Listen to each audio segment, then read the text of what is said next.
bienvenue sur la Space TV. J'accueille aujourd'hui Jean-Philippe Le Goff. Bonjour. Bonjour. Vous êtes maire d'un village Baïséa. Oui, c'est bien ça. Ouais. Et Emmanuel Etès, bonjour. Vous êtes de votre côté consultant innovation agri-agro au village Baïséa du Finistère, c'est bien ça? Oui, tout à fait. Première question pour vous, Jean-Philippe Le Goff.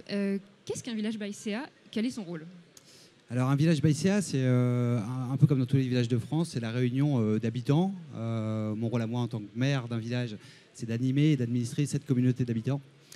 Avec une particularité pour les habitants, ce sont des entreprises, des petites ou des plus grandes ou des très grandes, qui sont réunies par le sujet de l'innovation dans une logique et dans un objectif de développer du business. D'accord.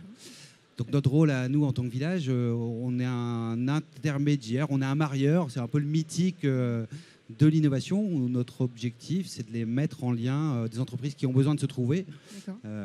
D'un côté les startups parce qu'elles ont besoin d'accéder à leur marché et de l'autre côté des entreprises un peu plus traditionnelles qui vivent leur mutation et qui sont dans leur démarche de transformation. Donc notre rôle est d'être le marieur entre les deux. D'accord. Et du coup, quels sont les avantages pour les entreprises d'un côté, pour les startups de l'autre, présentes au sein d'un village Baïséa, d'adhérer à ce réseau?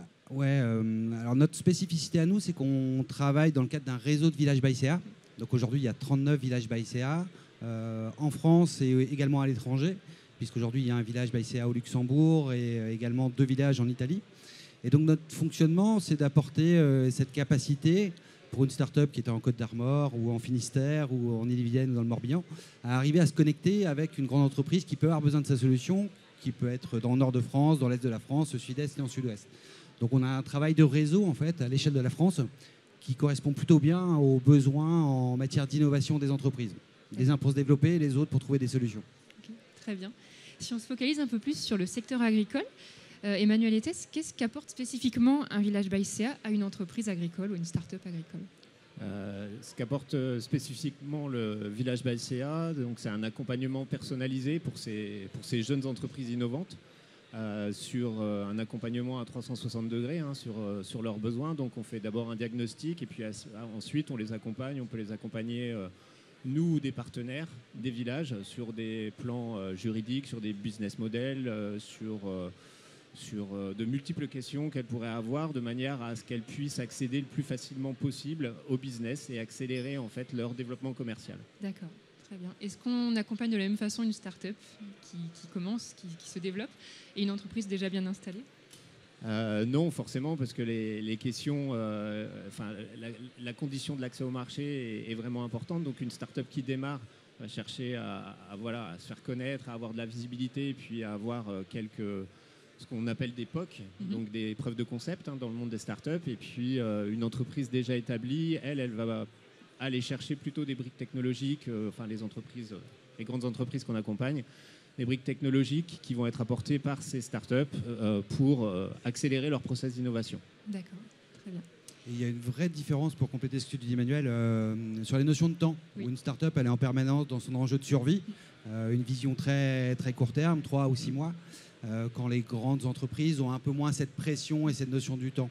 Donc ça fait aussi partie de notre rôle d'arriver à un peu à les réunir et à les faire travailler ensemble. Voilà. Ce qui n'est pas simple au quotidien, mais on y œuvre et on y travaille tous les jours. On y travaille tous les jours, effectivement. Est-ce que vous avez des exemples de quelques startups accompagnées par le village Baïséa, par exemple, au niveau du Finistère? Ici, donc, on a pour la première fois au SPACE un stand dédié village Baïséa Finistère, enfin pas Finistère, mais plutôt Breton. Dédié réseau village Baïséa avec 6 startups qu'on accompagne. Et puis dans le hall 4, le hall de l'innovation, vous allez retrouver pas mal d'autres startups qu'on a pu accompagner ou qu'on accompagne toujours. Il y a des belles histoires déjà. On peut parler de Copix qui a accompagné Jean-Philippe. Donc sur les Côtes d'Armor, on peut citer Dilepix, Caloport, Tel Élevage qui est juste à côté aussi. Donc voilà, pas mal de start-up sur des métiers différents. Très bien. Écoutez, merci beaucoup. Merci Jean-Philippe Le Goff. Merci Emmanuel Etès. Et quant à nous, vous pouvez nous retrouver sur WebAgri et sur Ternet pour plus d'informations agricoles. Merci. Merci à vous.